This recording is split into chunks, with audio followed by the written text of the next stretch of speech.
Alors, chères clientes, chers clients, on se demande ce trimestre-ci si détenir plusieurs entreprises technologiques serait trop risqué. Alors, bonjour tout le monde, chères clientes, chers clients. Ce trimestre-ci, pour votre vidéolette, on se demande si détenir plusieurs entreprises technologiques serait quelque chose de trop risqué finalement. Puis la question est louable, non seulement parce que la technologie est de plus en plus omniprésente dans nos vies, mais il y a même eu un phénomène d'accélération avec la pandémie où on se rend compte que finalement, il y a de plus en plus de technologies. On ne pensait pas utiliser autant les vidéoconférences, la signature de documents numériques. Donc, tout ça fait en sorte que ça vaut la peine de se demander dans un portefeuille, c'est quoi le bon nombre d'entreprises technologiques qu'on devrait avoir. Et donc, on s'est posé la question chez Médici et il y a principalement 3 aspects sur lesquels on va s'intéresser pour répondre à cette question-là. Puis le premier, c'est la notion de l'utilisation de la technologie ou offrir la technologie finalement. Et on a 2 exemples pour illustrer le point. Le premier, c'est au niveau des compagnies d'assurance automobile. Si on pense à Progressive, qui est un assureur automobile, qui est un concurrent de Geico. Geico, c'est une entreprise aussi d'assurance automobile sous le giron de Berkshire Hathaway.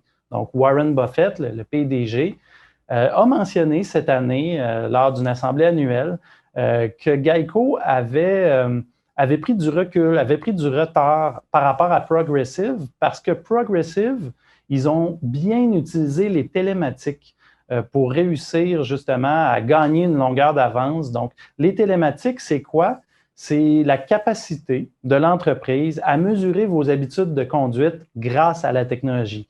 Ils vont, par exemple, mesurer votre vitesse d'accélération, les freinages brusques, les virages brusques, et ils vont, avec ça, pouvoir déterminer si vous êtes un bon conducteur ou un moins bon conducteur et ajuster votre prime en conséquence.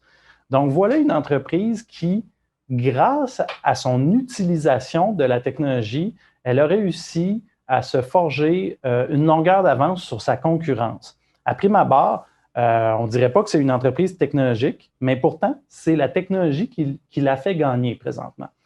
Un autre exemple encore beaucoup plus commun serait celui de Google. D'emblée, tout le monde dirait que Google, c'est une entreprise technologique. Mais pourtant, si on se questionne vraiment sur le produit, le service qu'elle vend, le principal service qu'elle vend, c'est de la publicité. Et elle vend de la publicité aux annonceurs. Alors, est-ce que Google est une entreprise technologique ou est-ce qu'elle est plutôt finalement une entreprise de communication ou de publicité? Pour nous, c'est la deuxième des options. C'est clairement une entreprise de publicité. Ceci dit, elle utilise très bien la technologie. On ne doit pas mêler toutes les entreprises technologiques. Il y en a qui l'utilisent bien, il y en a qui l'offrent à leurs clients. C'est le cas, par exemple, de Constellation Software, qui est une entreprise qu'on cite très souvent. Ils vendent des logiciels à leurs clients. Donc ça, c'est vraiment offrir la technologie. Et donc, ces 2 aspects-là sont importants parce que si on met tout le monde dans le même panier, puis que peu importe qu'on utilise ou on offre la technologie, on est une entreprise technologique, bien, à peu près toutes les entreprises aujourd'hui ressemblent finalement à une entreprise technologique. Alors, il faut se concentrer sur celles qui offrent la technologie parce que, à l'inverse, si on se prive d'investir dans les entreprises qui utilisent la technologie, bien, probablement qu'on risque de se retrouver avec un portefeuille de sociétés qui, finalement, n'ont pas nécessairement des moyens de production modernes, puis probablement qu'elles vont avoir du retard sur leurs concurrents. Alors, c'est le premier aspect qui est important à mentionner. Le deuxième aspect, c'est au niveau de la diversification sectorielle par rapport à la diversification de la clientèle. Alors oui, chez Médici, on a plusieurs entreprises de logiciels dans le portefeuille. Donc, vous en avez dans votre portefeuille une proportion d'un peu plus que 20%. Ces sociétés-là de logiciels, je veux dire, si on était investi, par exemple, dans 2 logiciels qui offrent des services informatiques à des sociétés minières, mais là, à ce moment-là, on dirait que c'est risqué parce que s'il arrive un revers de fortune à l'industrie des mines et des matériaux, et c'est très fréquent, là, je veux dire, le prix de la matière première varie beaucoup, c'est très cyclique, bien là, ces deux entreprises-là pourraient être en très mauvaise posture. Mais ce n'est pas le cas des entreprises qu'on a en portefeuille. Bon, on a cité Constellation Software, on a 3 conglomérats de logiciels nichés dans le portefeuille. Donc, des logiciels nichés qui s'adressent à un éventail d'industries différentes. Donc, s'il arrive un problème dans une industrie, ça ne va pas affecter toute l'entreprise, tout le conglomérat. Donc, on trouve que c'est beaucoup moins risqué, même si, après ma barre, ces entreprises-là sont toutes dans le secteur technologique. La 4e entreprise qu'on a, qui serait dite de logiciel, c'est plus un logiciel horizontal. Vous le voyez à l'écran, c'est Salesforce, qui permet à des entreprises de tout secteur, encore une fois, d'optimiser ces processus de vente. Et notre 5e entreprise, qui est dite technologique ou de logiciel, c'est un conglomérat technologique où il y a des médias sociaux, il y a des jeux vidéo là-dedans, il y a de l'info nuagique, du cloud. Alors vraiment, même si ces entreprises-là cadrent toutes dans l'étiquette technologie, ça ne nous stresse pas beaucoup parce que la clientèle est fortement diversifiée. Puis le 3e aspect, quand on parle de technologie, c'est il faut être honnête, puis il faut parler du fait qu'elles ont un modèle économique qui est supérieur. Puis on n'est pas contre d'investir dans tous les secteurs, je veux dire, à part peut-être le secteur des mines, des matériaux, des ressources naturelles où on n'est pas présent, où on trouve que c'est difficile à prévoir. Outre ce secteur-là, on n'a pas d'a priori négatif sur les autres secteurs. Mais ceci dit, les entreprises technologiques et plus particulièrement les sociétés de logiciels, elles utilisent le pouvoir de la duplication à très bon escient. Le pouvoir de la duplication, c'est quoi? Donc, vous voyez à l'écran une tarte aux pommes. Donc, si vous êtes une entreprise qui fabrique des tartes aux pommes, qui prépare des tartes aux pommes, pour chaque client qui veut une tarte aux pommes, vous devez produire une tarte aux pommes. Vous ne pouvez pas vendre la même tarte aux pommes à 10 clients. Vous devez produire 10 tartes aux pommes. Pour une société technologique, ce qui est merveilleux, c'est que si vous créez un logiciel, vous pouvez vendre une copie, une autorisation d'utiliser ce logiciel-là à 10 clients en même temps et vous allez faire des revenus pour un effort fixe de conception. Vous allez faire 10 fois ce revenu et même plus, si vous allez chercher un 11e client, bien, contrairement aux tartes aux pommes, vous n'avez pas à faire une 11e tarte aux pommes. Vous offrez simplement votre logiciel, une copie, une autorisation d'accès à votre logiciel à votre 11e client. Alors, les dépenses à encourir pour servir un client supplémentaire sont très faibles. Et donc, c'est ce qu'on appelle le pouvoir de duplication. Et veut pas, les sociétés de logiciels l'ont, ce pouvoir-là. Et si le logiciel a des avantages concurrentiels intéressants, ça leur permet, au final, de générer un rendement sur le capital qui est supérieur.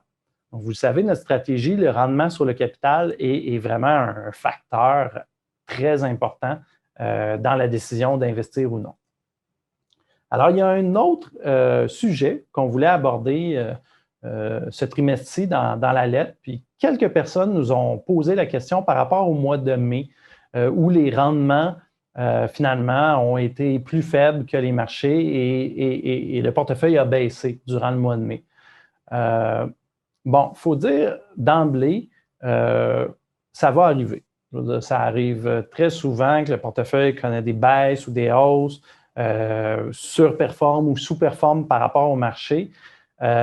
Chez Médici, on a un portefeuille d'actions d'environ une vingtaine de sociétés cotées en bourse. Alors que l'indice en contient plusieurs centaines. On ne cherche pas à copier l'indice, à répliquer l'indice. Donc, c'est sûr que les résultats, ils vont varier. On fait des choses très différentes de l'indice en soi. Ensuite, on n'est pas présent dans certains secteurs. On a parlé des mines et matériaux tantôt. On n'est pas vraiment présent dans les firmes immobilières. Quel secteur aussi où on n'est pas... Il y a plusieurs secteurs où on n'est pas... Le pétrole, on n'est pas présent. Donc, veut pas, notre performance, spécialement à court terme, risque de dévier des indices.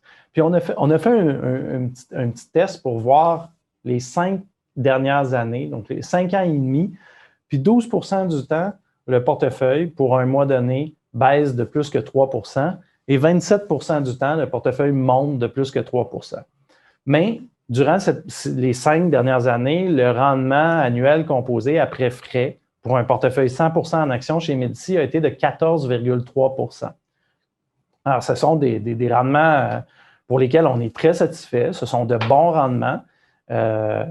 Et nonobstant le fait qu'il y a de la volatilité, les résultats sont bons à long terme. Et on invite vraiment nos clients à mesurer notre performance sur une longue période, de ne pas le faire sur une courte période, justement parce qu'on ne cherche pas à copier les indices.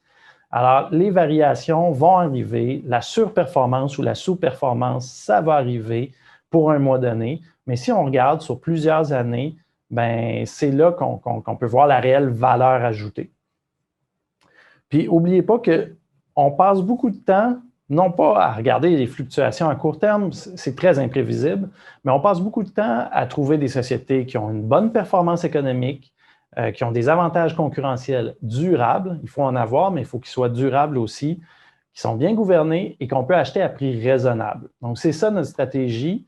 Puis, nulle part dans cette stratégie-là, vous allez voir le momentum ou la capacité à surperformer à court terme. Ça ne fait pas partie de notre stratégie. On a les deux yeux rivés sur le long terme. Comme à chaque trimestre, on fait une revue des transactions qu'on a effectuées dans le trimestre, mais ça, on garde ça pour notre clientèle. Alors, si vous voulez voir la revue, prenez le temps d'aller lire la lettre papier qu'on vous a transmise par courriel. On est très heureux d'annoncer que Philippe Veilleux et Carl Benjamin vont devenir associés chez Médicis. Ce sont deux personnes qui sont passionnées à bien servir les clients dans notre équipe. Ça fait quelques années qu'ils sont chez nous. Ils font une différence importante pour vous. Donc, on est content de les accueillir dans l'équipe. Et ça fait partie, accueillir Philippe et Carl, ça fait partie de notre plan justement de s'assurer d'avoir une relève compétente puis qui est désireuse de bâtir des relations à long terme avec la clientèle. Donc, on veut pas... On veut que vous rencontriez les mêmes gens à chaque année puis que vous puissiez justement avoir des bonnes relations avec tous les gens de l'équipe. Donc, ça fait partie de cette stratégie-là. Il y a peut-être deux petites autres nouvelles. Sachez que dès octobre 2021, le fiduciaire, la Banque nationale, va charger des frais pour l'envoi de relevés papier de l'ordre de 2 $ par enveloppe par mois.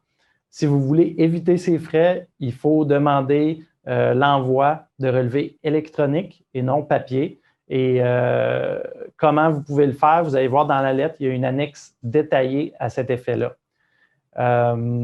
Et on vous remercie en passant pour les résultats, vos réponses au sondage de satisfaction. On a eu plusieurs réponses, puis vos réponses nous aident justement à vous donner un meilleur service.